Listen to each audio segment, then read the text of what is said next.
Hey there, my name is Dallas Jenkins, and you may not know me, but I happen to be the creator of The Chosen, which is the first ever multi-season show about the life of Christ.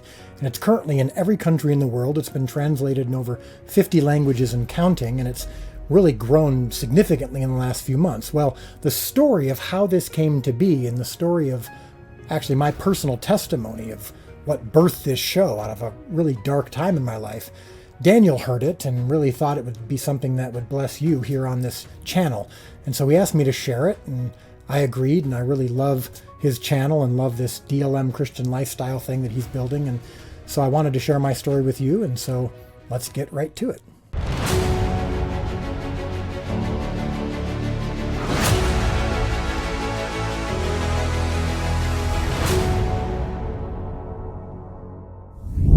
So my story of hope and my story of life change and the story of one of the biggest projects in the world right now actually comes from one of the most devastating moments and failures of my life. That may sound a little strange, but let me take you back to a few years ago. So January of 2017 was intended to be and was going to be one of the biggest moments and biggest months of my life. I had been a filmmaker in Hollywood for 10 years, from about 2000 to 2010, and I had had a couple of successful projects. And then I moved to Chicago from Los Angeles to do some movies and projects there. And I had an opportunity to work for a huge church in the Chicago area to make movies and short films and videos for the church. But these movies were intended to be, that we were going to be able to do, were intended to be regular big movies, and we had the resources and the means to do it. And one of the cool things that happened was I did a short film for my church's Christmas Eve service that, long story short, got in the hands of one of the biggest producers in Hollywood. And that person connected with another big production company, and they were interested in doing a faith-based film that I was passionate about, that we would film at my church, and we wouldn't have to sacrifice any of the message, and they would put up all the money, and they would handle all the production, and we just needed to help make the movie where we were here in the Chicago area. And I got a chance to direct. And so even though I had had some success in Hollywood, it was all done independently. And it was all done with my own investors, and the successes were moderate, and I always wanted to make it in Hollywood. I wanted to be approved of by Hollywood. And finally it happened. I finally got some of the biggest producers in Hollywood, some of the biggest studios in Hollywood, all combined to help me make my movie. And it was a movie that was called The Resurrection of Gavin Stone. And that movie, when we finished it and got the chance to film it and get it tested by random audiences, it tested higher than almost any of the movies that these companies had ever been involved in. And the prospects for this movie were extremely high. We had the opportunity to release this movie in theaters around the country, and the intentions were, and the plan was, and the goals were, and the expectations were that this movie was going to be successful and launch more movies. And in fact, I made a kind of a verbal agreement with some of these companies that we were going to be doing 5 movies over the next 10 years. So I was a director with a very bright future. So January 20th, 2017, I won't ever forget that date because it was actually Inauguration Day. And I remember, of course, it was the Friday that my movie was set to launch in theaters. And leading up to it, the prospects seemed to be pretty good. And even our lowest projections were still decent because we weren't needing to be a huge success. We just needed to be a moderate success so that we could continue doing the movies. And I remember when we got the numbers in early on Friday, and you can tell right away from the numbers what the rest of the weekend's going to be like, what the rest of the next few weeks are going to be like. I mean, you can tell in just a handful of hours if your movie's successful or moderate or not at all successful. And the numbers came in, and they were a complete failure. We knew right away that the movie was going to be, for all intents and purposes, a bomb. And in a couple hours, these companies, over the next hours and days, informed me that they were essentially pulling out from doing future movies with me, and we're going to go back to doing what they did best. And in just a couple hours, I went from being a director with a very bright future to being a director with no future, or at best an uncertain future. I was home alone with my wife that day, and we were crying and praying and confused because it had seemed so clear that God was involved in this process. It was so clear because so many things had happened that had made this work out so perfectly all the way up until this moment. And it caused us to doubt, it caused us to question whether or not God actually was in this process. And maybe we'd missed the boat all along, and maybe I had done something wrong, and maybe I just didn't understand what God actually wanted for me. And so we were really confused.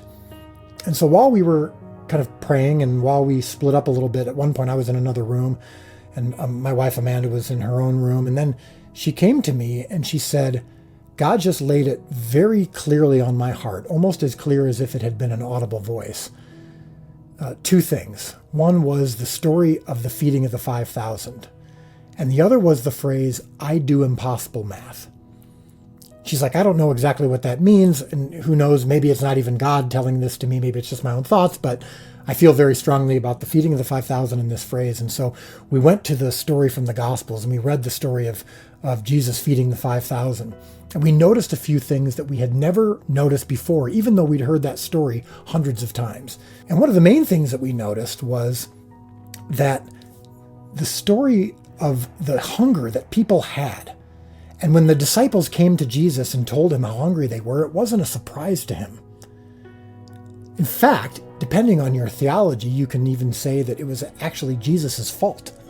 He is the one who caused them to be so hungry. He had been speaking for several days, and to the point where he had been speaking over and over and for such a long time that they didn't have time to break and go get food. And in fact, when the disciples said, we need to send these people home to get food, Jesus said, he really wasn't surprised at all. In fact, he said, if we send them home now, they're actually going to faint along the way. That's how hungry they are.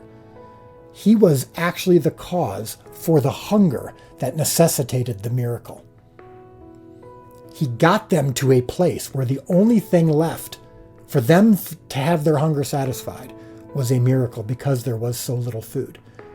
But here's the other thing that we noticed too, was we noticed that when it came time to do the miracle, Jesus still had the disciples do everything that they didn't need him for. He had them go find the food. The boy who provided the loaves and fish, of course, someone had to make that. Someone had to bake those loaves and catch those fish. And so when those loaves and fish were provided, Jesus, of course, could have just waved his hand and not even needed those loaves and fish. He could have just had loaves and fish magically appear in the laps of everyone there. But he still involved the disciples, and he still involved someone's loaves and fish. And then when it came time to multiply it, he then multiplied it, and then he still had the disciples go distribute the loaves and fish. Again, he had them do everything that they didn't need him for, until the only thing that was left was a miracle, the only thing that he could do. And he was the only one who could do it. So we noticed that, and then along with this phrase, I do impossible math, we thought, maybe God is telling us that the box office numbers are going to magically turn around this weekend, and we're going to be able to teach some lesson and have some amazing testimony of how God did impossible math and took these numbers that at first seemed to be so small, but then magically, miraculously, something happened that multiplied these numbers. But that didn't happen. And in fact, the numbers didn't get better and got even a little bit worse at times. And so that night at 4 o'clock in the morning, I was up doing what I typically do. My analysis, my post-mortem, as we like to call it. And if you've ever led a business or if you've ever been part of a significant project and something doesn't go right, you feel a sense of responsibility. You want to know and you want to understand what you did wrong and what others did wrong so that you can make sure that it never happens again. And that's what I was doing. And I was writing a 15-page memo about all the things that I had done wrong and analyzing what I had missed. And at 4 o'clock in the morning, a message pops up on my computer. And it's from my Facebook feed. And it's from someone who I've never actually met. We've been Facebook friends for a few years, maybe talked once a year. But overall, I'd never met this person and didn't know them very well. Didn't say hi, didn't say hello, didn't say heard about your movie. It just said, remember, your job is not to feed the 5,000. It's only to provide the loaves and fish. And I remember for a second looking around, wondering if maybe my computer had been recording what I'd had to say that day, because I couldn't figure out how in the world this guy would know to say something like that. And so I then asked, what are you doing? Where did this come from? And he's on a different time zone. He was in Romania visiting his brother. And so that's why he was up at this time. And I said, that's so bizarre. What led you to ask me that, or to tell me that? And he said, it wasn't me. God just wanted me to share that with you. It's emotional even remembering it now. But in that moment, I remember thinking that my life was never going to be the same. I remember thinking in that moment that who I was up until then was different than who I was going to be after that point. Because that lesson that I needed to learn, I wish I had learned earlier. But now I knew that several things were true. One of them was that moving forward, I was going to let go and going to need to let go of the control that I felt so good at having throughout my life and my career. I felt like I was good at solving problems. I felt like I was good at getting my projects out to the world and making sure that they were successful. And I felt a sense of responsibility for that, and I felt like that was a good thing. I felt like that I could pride myself on being a problem solver. But I realized in that moment that the way that I had been previously was not the way that God wanted me to be. He wanted me to be able to live inside his will and be content with that. And to be content with making sure that as long as what I provided to him, what was good and healthy, whatever that may be, small or large, that's all he wanted from me. And that the success or failure of it, as the world deems it, was not up to me. And whether or not he was going to feed the 5,000 was up to him. And I needed to be okay with that. I needed to let go once I provided those loaves and fish. Now again, of course, I'm still called to provide those loaves and fish. I'm still required to do my part. But the results are up to him. So I was content with that. And so I didn't know what my future held. I just knew that I was willing to do whatever it took to provide what God wanted from me, even if it was small. And even if that didn't involve movies, even if that meant a career change, I was genuinely willing to be okay with that as long as it pleased God. So I decided to pour myself into a short film for my church's Christmas Eve service again.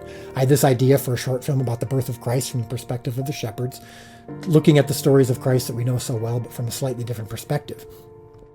And so I did that on my friend's farm here in Illinois, 20 minutes from where I'm talking to you right now. These were very small loaves and very small fish. And it felt like a significant drop from what I'd just been doing, a big Hollywood movie with all these Hollywood producers, and now I'm just doing this for my church. But I was perfectly content with it. Very long story short, I had the idea while I was doing this short film about a multi-season show about the life of Christ, but from different perspectives. And I realized there's never actually been a multi-season show about the life of Christ. There's been movies, there's been miniseries, but there's never been the kind of show where you can take your time and really dig into the stories like I'm doing with this short film right now. But I kind of put it aside because, of course, it was such a massive undertaking. It would cost millions of dollars, and right now I was coming off of a career failure, so clearly no one was really going to be interested in investing in this kind of a project. But that short film ended up getting in the hands of a streaming service. And that streaming service says to me, we want to do your show. We heard about your show idea. We want to do this. And I got really excited. And then they said, we want to raise the money through crowdfunding. And I got really depressed because the all-time crowdfunding record was $5.7 million from projects that had big fan bases already and big intellectual property where people were already excited about this project. And I was coming off of a career failure and we were starting from scratch. And so I knew that this was very unlikely to work, and I thought crowdfunding rarely works, and it's usually only for small projects, and I think, probably more money than the all-time crowdfunding record. That's going to be pretty ridiculous. But loaves and fishes. I was in this place where I really had nothing to lose, but I also thought, hey, it's not my job to feed the 5,000, it's only to provide the loaves and fish, and this can be my loaves and fish, and we'll see what happens. Again, long story short. That short film ended up going out on social media, and it ended up getting a massive response, and it was used as the catalyst, almost like a pilot episode, to raise money for this show. And I remember when I was sitting at a computer with my wife, and we were looking at the numbers, and we realized that we were passing $10 million from over 19,000 people around the world, shattering the all-time crowdfunding record. My wife looked at me, and there were tears in her eyes, and she said, "I do impossible math." That's what that meant. And just like a lightning bolt, like God had done a year before, when he first shared that phrase with her, it was another lightning bolt, and she knew exactly what that meant, that God was laying it on her heart again, right then and there, that this is what he meant by "I do impossible math." And we realized that those little loaves and fish from that short film multiplied so tremendously into this bizarre, unexpected, completely unpredictable shattering of a crowdfund record. And it led us to this show, The Chosen. And season 1 was totally financed, and season 1 has now been out for several months. And in more impossible math, we made it completely free to the entire world and have actually quadrupled and quintupled our income because people have been paying it forward after they watch it because they're so passionate about the project. And so now the project has been translated in over 50 languages, and it's in every single country in the world, and the app has been downloaded well over 6 million times. And we're well into our way of financing season 2, and we're going to be starting on production shortly on season 2. And this has all happened in the span of just 2 years. So what is the lesson of this story? Does it mean that everything you bring to God is going to be successful as the world deems it? Of course not. My lesson was learned before The Chosen took off. In fact, if The Chosen had bombed financially, I would still be sharing with you the exact same message that I'm sharing with you right now. In fact, I gave this message, I gave kind of some of these lessons that I've learned before The Chosen came out. After Gavin Stone, I was sharing with people the story of how God had changed my heart and changed my life, and I didn't know what the future held. And I still don't, even as I stand before you today, but I didn't know what the future held then, and I still had this same message to share, which is joy regardless of happiness, hope regardless of circumstance, being content in wherever God has you, as long as you're presenting the loaves and fish to him. So the lesson that I wish that I had learned years ago, and that I hope that you learn now, is to bring your loaves and fish and just make sure that they're as good and healthy as they can be, so that when you present them to God, if he accepts them, that's where the transaction ends. If he accepts your loaves and fish, and they're good and as healthy as they can be and acceptable to him, then be excited and grateful, because the transaction is now complete.